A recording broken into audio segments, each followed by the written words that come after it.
L'omicidio di Nicoleta ad Abano, Eric Zorzi dal carcere si dichiara innocente, ma emergono dettagli inquietanti sulla sua gelosia morbosa. I carabinieri erano già intervenuti 7 volte per le liti violente, l'ultima un mese prima del delitto. Aperta un'inchiesta sulla tragedia di Campolongo, a lanciare l'allarme è stata la leggera dell'ultraleggero, ferita ma viva per miracolo, il cordoglio degli amici di Nicola Baso. Violenta rissa nella notte a Vicenza, uno straniero accoltellato alla gamba si scaglia contro poliziotti e sanitari, gli agenti costretti a usare il taser per bloccarlo. Si ribalta con la motozappa mentre sta lavorando nell'orto, grave incidente a Cornedo Vicentino, 73enne rischia di amputarsi la gamba. Dopo le ultime dichiarazioni di Antonio Tajani a Verona, l'ultimatum della Lega Forza Italia ci dica se sta con noi o con PD e 5 Stelle, attacca Alberto Villanova, Tosi il carroccio sbaglia strategia sull'autonomia. Nella Marca nuovo avvistamento del lupo che per la prima volta si è spinto fino a San Polo di Piave, dove si è avvicinato a un agricoltore. Domani vertice in prefettura. Ultimi preparativi al Lido di Venezia per la mostra del cinema da Ortega, Clooney, i Divi, in arrivo 21 film in concorso, 5 italiani alla caccia del Leone d'Oro. Bentrovati, buonasera telespettatrici, telespettatori di Antenna 3. In primo piano per questa edizione regionale dei nostri telegiornali i fatti di Abano Terme, gli sconvolgenti fatti di Abano Terme con l'omicidio di Nicoleta Rotaru. Eric Zorzi dal carcere continua a dichiararsi innocente, ma emergono dettagli inquietanti sulla sua violenza e sulla sua gelosia morbosa, ma ci racconta tutto Valentina Visentino. Credo che le sedi più opportune per i processi siano i tribunali. Pregherei pertanto di capire che questa è una vicenda umana drammatica, stanno soffrendo tantissimo e di tantissimo dolore tantissime persone, comprese dei minori. Io ovviamente, al di là del segreto professionale, ritengo che sia sacrosanto il diritto di difesa per ciascuno di noi. Eric ha diritto alla miglior difesa ed è questo quello che noi vogliamo garantirgli. Sono le uniche parole della legale di Eric Zorzi, l'avvocata di Mestre, che ora lo difende. L'uomo dal carcere si dichiara innocente e cerca di dare spiegazioni, ma l'audio che ha registrato il telefono della moglie Nicoleta Rotaru lo incastra. Pesano poi numerosi precedenti di liti violente con l'ex compagna e il suo atteggiamento geloso e possessivo conosciuto da molti. Prima dell'alba del 2 agosto 2023 i carabinieri infatti erano già stati altre 7 volte nelle abitazioni di via Rocca Pendice a Monteortone, dove è morta Nicoleta Rotaru, chiamati dai vicini che sentivano le urla della donna durante i litigi con il marito Eric Zorzi, accusato di averla uccisa strangolandola con una cintura e poi di averne simulato il suicidio. I carabinieri più volte erano venuti qui in questa abitazione? Personalmente ho visto 2 volte. Una volta la macchina è stata praticamente tutto il giorno. Un crescendo di tensioni e violenza negli ultimi 2 anni, ma che durava da molto di più. Eric Zorzi era geloso, aveva ostacolato anche l'impegno in politica della moglie nel 2017. Ad inizio del 2023 la separazione e nel marzo dello stesso anno Zorzi avrebbe dovuto lasciare la casa coniugale, provvedimento mai rispettato. Nicoletta si doveva poi trasferire nell'alloggio vicino, ma lui lo aveva reso inagibile distruggendo le stanze. Secondo le testimonianze dei conoscenti, Zorzi avrebbe picchiato anche le figlie minori e Nicoletta aveva confidato la preoccupazione di venire uccisa e di voler far testamento per tutelare le 2 figlie, per non lasciarle da sole con il padre se le fosse successo qualcosa, come effettivamente poi è accaduto. Il calvario di Nicoletta è durato mesi, finalmente la donna stava iniziando a vedere la luce fuori dal tunnel, aveva una relazione con un uomo e stava per firmare un contratto a tempo indeterminato. 3 giorni dopo sarebbe dovuta partire per una vacanza con le 2 figlie in Toscana. Quella sera del 1 agosto 2023 era uscita proprio con il nuovo compagno e questo ha scatenato l'ennesima lite sfociata nel suo omicidio. Nell'audio di oltre 2 ore la lite, le urla, il tentativo dell'uomo di avere un rapporto con l'ex moglie e poi le parole di Nicoletta: Eric, ti prego smettila. Sono circa le 4:20 del mattino. Il respiro della donna si fa sempre più flebile, poi il rumore di qualcosa che viene trascinato e dei lavori per smontare e rimontare la porta del bagno. Nella stanza accanto alle 2 figlie, la più grande ha sentito le urla della madre e del padre e si chiude in camera. Per mesi l'uomo ordina alle bambine di non dire nulla del litigio di quella sera, ma ascoltata in sede protetta dagli investigatori, la 13enne conferma la lite. E su questa vicenda interviene anche la politica. Anche la politica si interroga dopo il femminicidio di Nicoletta Rotaru. In questi anni sono state attivate molte procedure per permettere a donne in difficoltà di lasciare gli uomini violenti. Evidente però che bisogna fare di più. La politica deve far sapere maggiormente che ci sono queste reti di protezione per le donne in difficoltà. Ci sono dei numeri, diciamo, che si possono chiamare. La Regione Veneto ha degli sportelli appositi dedicati non solo per ascoltare queste persone in difficoltà, ma anche per poterli eventualmente ospitare in delle case che sono protette, e questo è bene che le persone e le donne lo sappiano chiaramente. Però dobbiamo anche alzare ancora maggiormente il livello e indignarci ancora di più per quello che è successo. Anche in questo caso, come in altri, si è intervenuti troppo tardi. Era un femminicidio già annunciato, già molte volte era stato denunciato agli organi competenti, insomma, le violenze che venivano fatte su questa povera donna. E poi non dobbiamo dimenticare anche quelli che sono i punti oscuri della vicenda, che era già ben da subito evidente come una vicenda di omicidio, mentre quest'uomo è stato lasciato libero per molti mesi, e libero e assieme anche alle figlie, con cui la moglie aveva evidentemente delle paure nei riguardi anche delle figlie, di come venivano trattate da parte di questa persona. Notizie come la tragica morte di Nicoletta Rotaru devono essere diffuse per evitare il più possibile che si ripetano. Gli organi di stampa, l'unica arma che abbiamo in possesso è quella, è una pena, diciamo, aggiuntiva, è quella di portare a conoscenza questi fatti efferati che riguardano tutti noi, la nostra società, e che noi continuiamo a dire non devono più ripetersi, però quanti sono stati i femminicidi a Padova, in provincia di Padova e nel Veneto negli ultimi anni? È una questione sociale importante, fondamentale, che riguarda e ci tocca tutti molto da vicino, perché probabilmente in questi momenti, finché parliamo, ci sono delle altre donne che sono in seria difficoltà e si trovano, diciamo, e magari non trovano gli strumenti per chiedere aiuto. Torniamo sulla tragedia di ieri pomeriggio a Campolongo Maggiore, dove è precipitato un ultraleggero a perdere la vita, un noto imprenditore padovano sessantenne. Ilaria Marchiori. È stata proprio la signora, dopo la caduta, a riuscire comunque anche con freddezza, direi, a chiamare i primi soccorsi, insomma. Poi ovviamente l'aereo si è visto cadere anche dalle abitazioni comunque vicine, quindi poi insomma c'è stato anche un po', come posso dire, una catena. Nonostante la paura e le ferite a gambe e costato, con le ultime forze è stata proprio la donna 55enne che era con l'imprenditore sessantenne Nicola Baso nell'ultraleggero precipitato a Campolongo Maggiore a chiamare i soccorsi, giunti sul posto poco dopo. Per Baso non c'è stato nulla da fare, lei invece è stata trasferita in eliambulanza nell'ospedale di Padova, rimanendo sempre cosciente. Ha anche riferito che prima della caduta Baso avrebbe imprecato ad alta voce che stava accadendo qualcosa.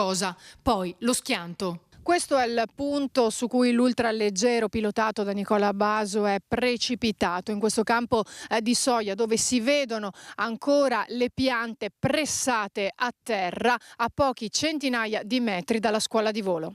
Nei prossimi giorni l'ultraleggero, ora posto sotto sequestro, sarà oggetto di un'ispezione da parte di tecnici specializzati che dovranno chiarire i motivi e le modalità dell'incidente. A disposizione della magistratura anche il corpo di Baso, che 3 ore dopo l'incidente è stato rimosso dalla cabina di pilotaggio e portato all'obitorio dell'ospedale padovano di Piove di Sacco.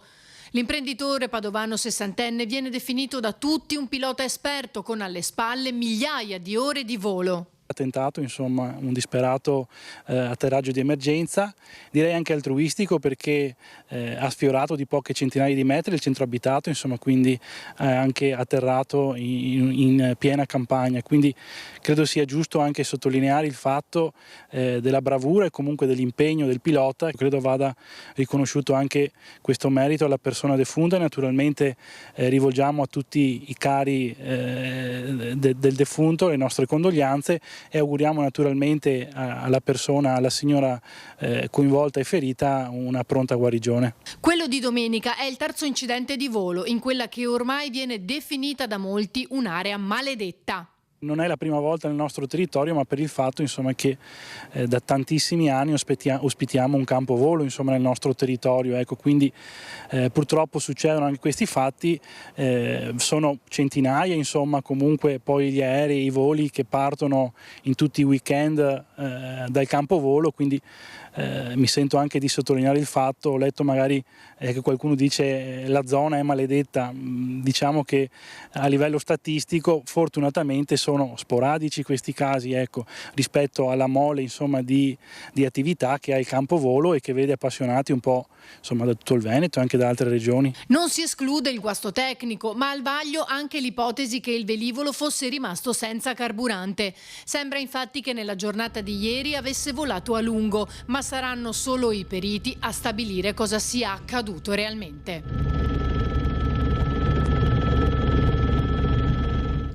Spostiamoci a Vicenza, dove nella notte c'è stata una violentissima rissa con uno straniero accoltellato.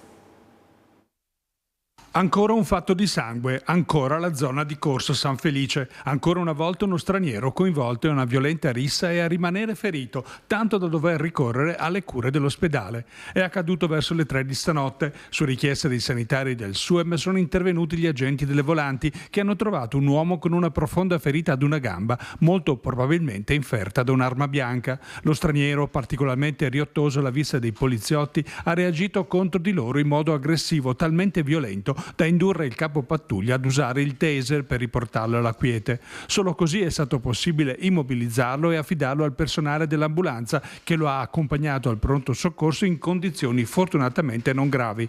Lo straniero è stato poi identificato e denunciato per resistenza a pubblico ufficiale. Una storia purtroppo simile a tante altre che si stanno ripetendo troppo spesso e che sottolinea alcune criticità messe in evidenza da cittadini, commercianti, sindacati e forze politiche d'opposizione in Consiglio comunale. Il taser è essenziale per le forze dell'ordine, impegnate per garantire la sicurezza in situazioni estreme, anche per la polizia locale, dunque, che ne è ancora sprovvista. I commercianti della zona hanno appena chiesto al questore più pattuglie nelle ore serali, che vigilano soprattutto nei locali che attirano lo spaccio di droga. Ora anche il comune può e deve fare di più, sottolinea Fratelli d'Italia, ad esempio sospendendo la licenza ai locali inadempienti o favorendo l'utilizzo di aree abbandonate o poco sfruttate, con lo scopo di sottrarle al degrado sociale e alla microcriminalità, a partire dal Parc Cattaneo, luogo dove è avvenuta la rissa e l'ultimo accoltellamento. Ennesimo fatto di sangue in zona San Felice. Proprio la scorsa settimana abbiamo evidenziato tali problematiche in questura. Abbiamo, tra le varie proposte, inviato una PEC all'assessore Spiller, invitandolo ad aprire Parc Cattaneo ai residenti. Visto il recente ampliamento e visto spesso i posti auto liberi, perché oltre al controllo del territorio da parte delle forze dell'ordine, una zona frequentata dai residenti è di conseguenza una zona più sicura. Sempre nel Vicentino è stato necessario l'intervento immediato dell'elicottero del SUEM 118 per salvare la vita a un pensionato di 73 anni di Cornedo Vicentino, che si è gravemente ferito mentre lavorava nell'orto con una motozappa. L'incidente è avvenuto in tarda mattinata nei pressi della sua abitazione in via Caecchioli. È stata una corsa contro il tempo dei sanitari per frenare l'emorragia del profondo taglio partito dal ginocchio verso il piede. Le attuali condizioni di salute per l'uomo sembrano ormai escludere il rischio di perdere la vita, ma non ancora il rischio di perdere invece la gamba.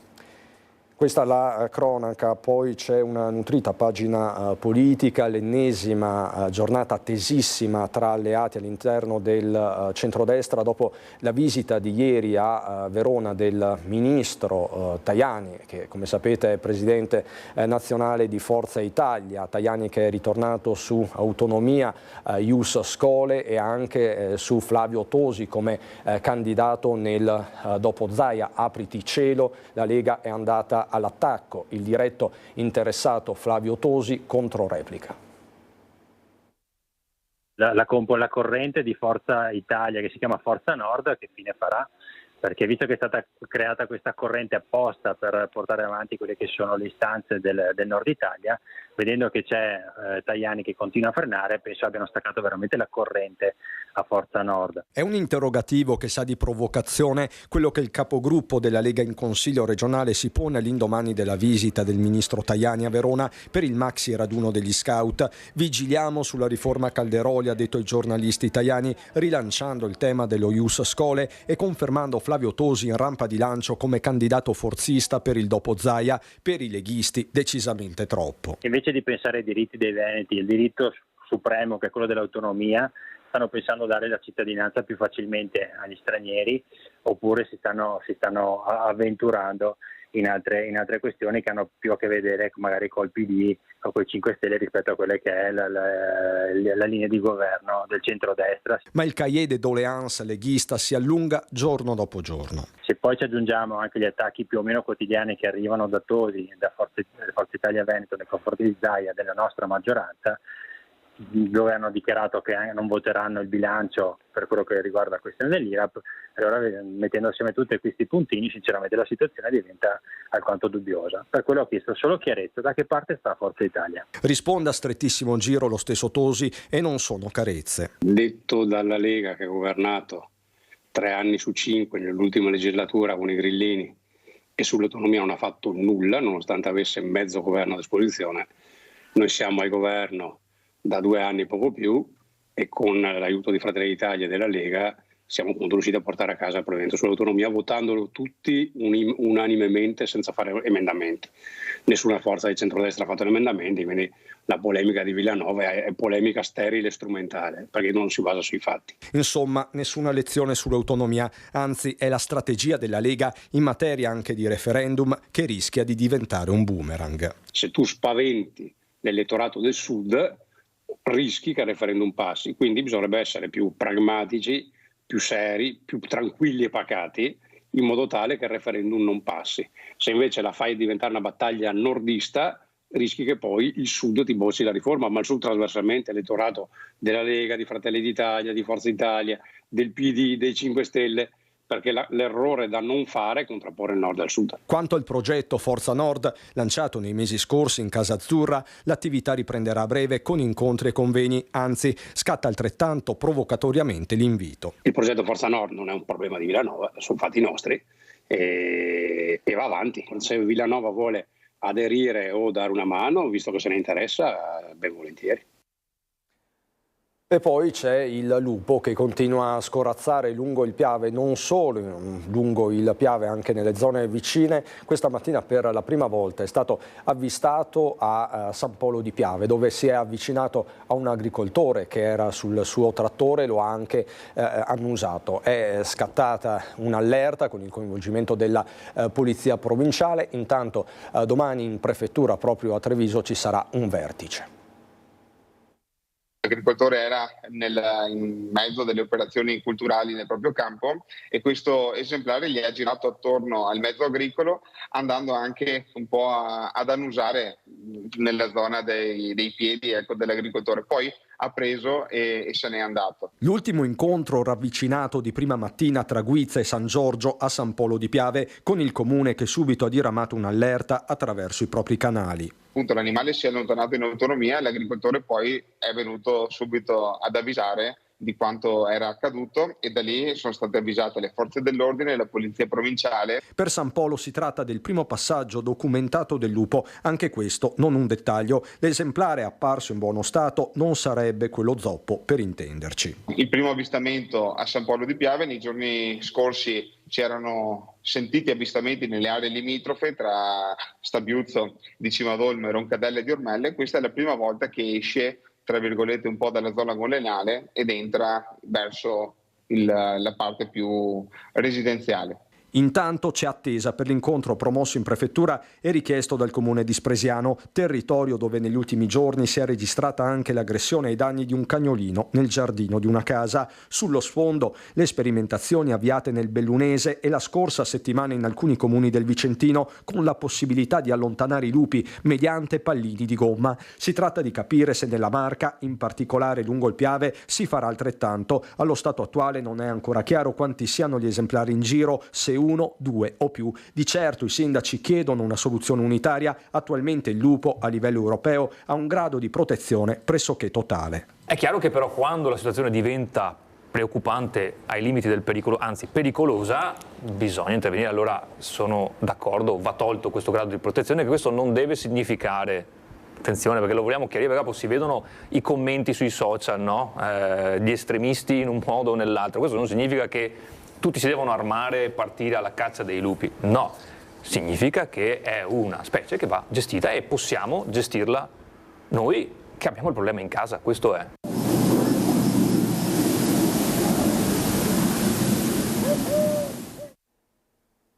Vi do un rapidissimo aggiornamento di cronaca. Causa incendio boschivo, fa sapere l'assessore regionale alla protezione civile Giampaolo Botaccini, in Val Fogarè, siamo in provincia di Belluno, per intenderci all'altezza dei Monti del Sole. È attivo l'elicottero della protezione civile del Veneto ed è stato chiesto l'intervento di un velivolo Canadair, quindi incendio in corso in Val Fogarè. E noi adesso andiamo a Venezia, occupiamoci di Mostra del Cinema, ci siamo ormai. 21 film nel concorso principale di Venezia 81, tra cui anche 5 titoli italiani in corsa per il Leone d'Oro, il premio più ambito, 83 film che fanno parte della selezione ufficiale e poi 5 serie TV e 17 cortometraggi. Sono alcuni dei numeri più significativi dell'81esima Mostra internazionale d'arte cinematografica di Venezia. La cittadella è ancora un cantiere in alto mare, ma mercoledì sera, per magia o per incanto, funziona sempre tutto quanto, è il detto benaugurante di Luca Prader, oltre 40 mostre del cinema alle spalle. Chi conosce a memoria il rito dei preparativi è la famiglia Saonel, custode del Palazzo del Cinema. Monitoriamo lo stato dei palazzi che dal 2001 sono diventati 2, prima era il Palazzo del Cinema, adesso sono anche il Palazzo del Casino. Quindi un po' monitoriamo i problemi che vengono a presentare queste due strutture che sono abbastanza vecchie, una del 37 e l'altra del 38. Domani sera ci sarà già la preapertura con l'Oro di Napoli, anche con la possibile presenza in sala del ministro dei beni culturali Gennaro San Giuliano. Essere guardiani del palazzo è un'arte che Roberto ha ricevuto dal papà e trasmesso a sua volta ai propri figli, Giulio e Luca. Ci siamo nati comunque qua dentro, quindi è una cosa che viene comunque dalla famiglia, quindi è una cosa che viene dalla famiglia. È importante, si porta avanti, è una tradizione, si sta bene qua durante l'anno, lavoriamo e il cinema mi è sempre piaciuto, è una bella occasione anche per conoscere tante persone, per avere un confronto con tante persone internazionali. Voi abitate proprio qui dentro il palazzo? Sì. Quindi in questi giorni avete bisogno del pass per andare a casa? Assolutamente sì. Più che altro per uscire di casa. E poi abbiamo anche avuto nella storia e adesso delle donne dietro, mia mamma e la loro mamma, che ci supportano. Ciao Alberto. Ciao Alberto, ti aspetto per l'abbraccio iniziale dopodomani. Solo dopo questo abbraccio, Venezia 81 potrà finalmente avere inizio. E dal Veneto è tutto, subito dopo la sigla c'è il meteo, buona serata.